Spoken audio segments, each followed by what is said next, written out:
good morning again. Welcome to my YouTube channel, Ma'am Lex. Ngayon, dito tayo ngayon sa aking canteen, sa Raven Canteen. Ito, ang aking lulutuin ay ang beef stick. Mayroon tayong 3 kilos. Ayan, may 3 kilos tayo. Nakamarinate na yan siya. Yan. Iluluto natin siya dito. Na-marinate na ito, mayroon na siyang pineapple juice, paminta, at saka sugar, patis.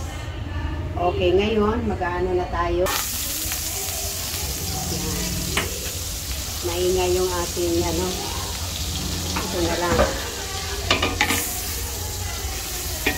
Yan, margarine ng ating Ngayon, ilagay na natin ang ating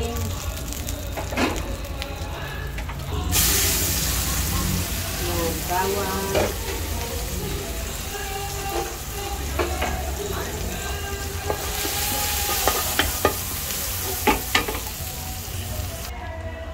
Okay, ilagay na natin ulit ang ating sibuyas. Mabango talaga bawang. Malabas na ang aroma ng bawang. Ayan. Ito naman sibuyas. Pagka brown na, ilagay na natin ang ating beef stick.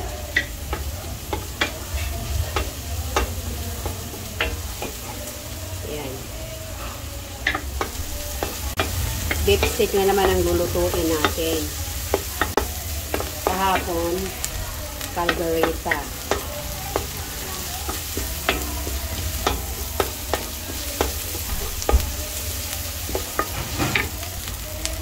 Okay, ito ngayon, okay na. Brown na ang ating sibuyas. Ilagay na natin yung ating beef stick, yung karne yan.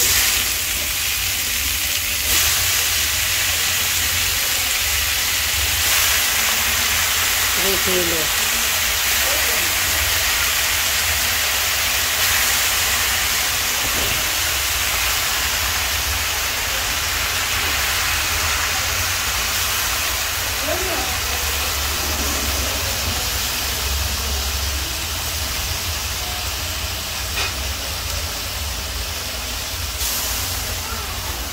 Mamaya yung pinagbabada natin.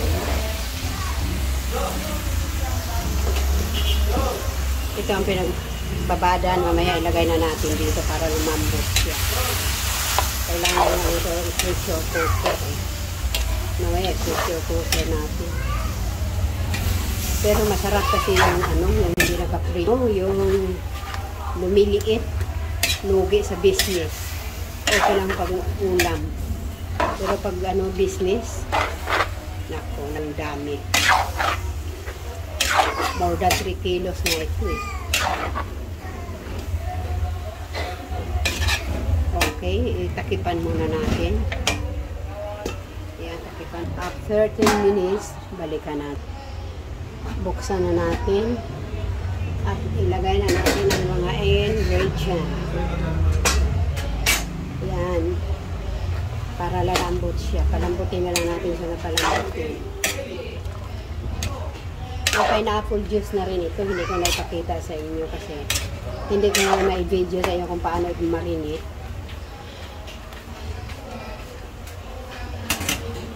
Ito, ilagay na natin ang ating pinagbabaran.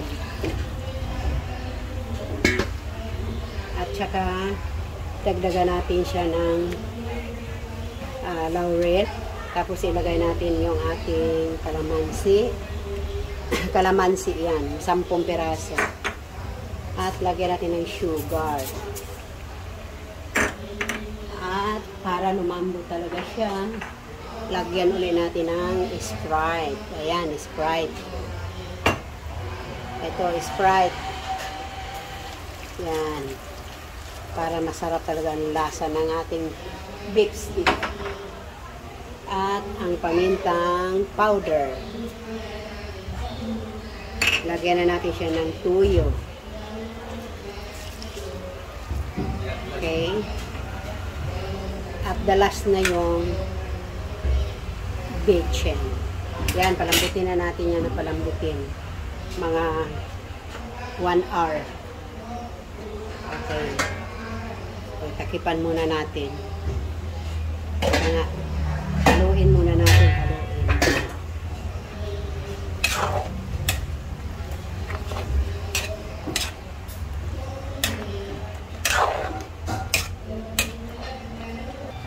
Gustong-gusto nila yung beef stick at saka caldereta.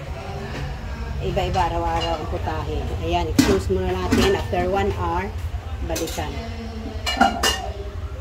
Yung slow lang ang kanyang yung kanyang apoy. Buksan uli natin. At parang yung magluto. Kasi 1 hour pa, matigas pa. Kaya, kailangan natin nang ilipat sa pressure cooker. Ayun mga mare ko. Baka kasi ito, kailangan naka-pressure cooker. Kasi ubos ang aking gas kapag hindi ko i-pressure cooker. Yan, mga mare ko. Ang pressure cooker ko yan, malaki yan. Kaya hanggang 5 kilo yan. Mga mare ko, nilipat ko na sa pressure cooker. Kasi kapag hindi natin yan ilagay sa pressure cooker, abutin na rin ng ilang oras. Mauubos yung aking gas. Diyos ko, super tigas talaga ang baka. Ito, dagdagan lang natin ng tubig. Yan. Para naman siya ay makahinga. Okay, yan mga mare ko. Ang ating beef stick.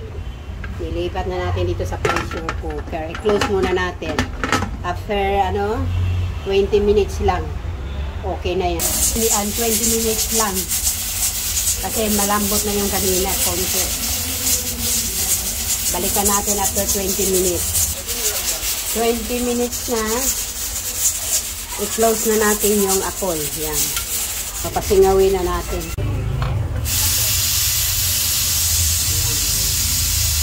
Para mabilis. Okay, balikan natin kapag malamig na. Ay, ako pinapakulang din ako. Hindi kaya talagaan sa mga ano yan? Katagalan mabakla sa mga mga barangay. May nilagan. Lampo, takdan, bakla-bakla mga barangay. Ay, hindi nga.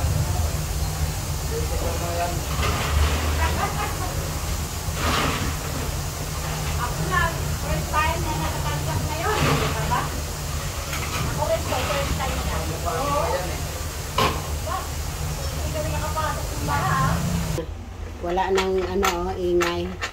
Ibig sabihin, pwede na natin siyang buksan. Ayan. Ayan na. Pwede na natin buksan ang ating kumukulo-kulo pa. Talaga nga naman. Ayan. O, ayan. Malambot na ang ating beef stick. Yan na ang ating beef stick. Kailangan kasi natin yung medyo may sabaw na beef stick yan. Kasi laging nang hihingi ang ating customer ng sabaw.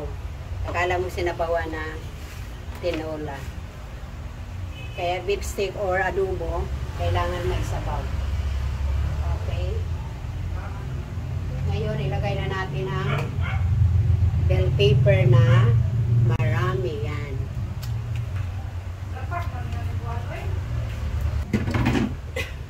Ayan na mga mare ko. Super sarap. Ang iba dyan, nagdadalawang order ang binibili. Ngayon, lagyan natin yan ng bacon.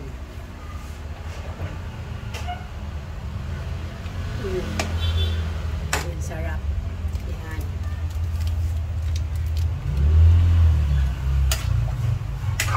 Yan. Lutong-luto na kagad kasi naka-pressure cooker. Lagyan na natin siya ng pampalapot.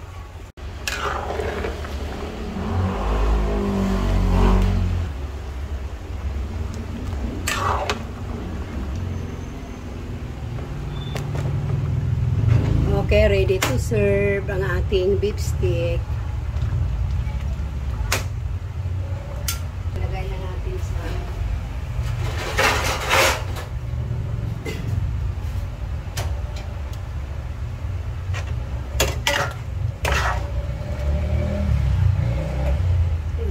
natin sa ating lagayan.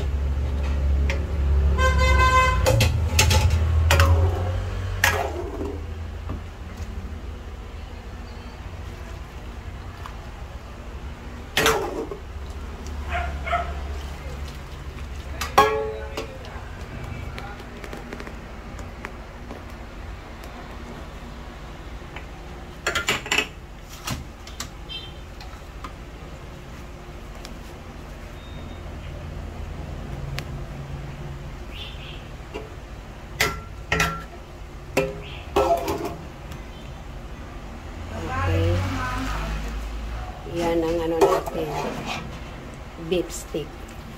Nagalit yung mama. Sa harap. Yan. Yan ang beef stick.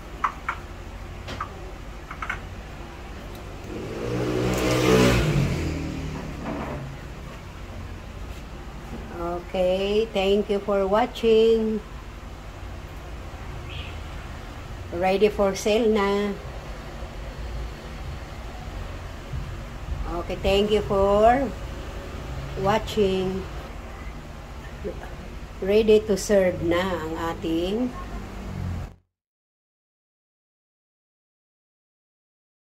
sa aking lahat ng mga subscriber at viewers. Thank you lahat sa inyong suporta sa aking mga vlogs.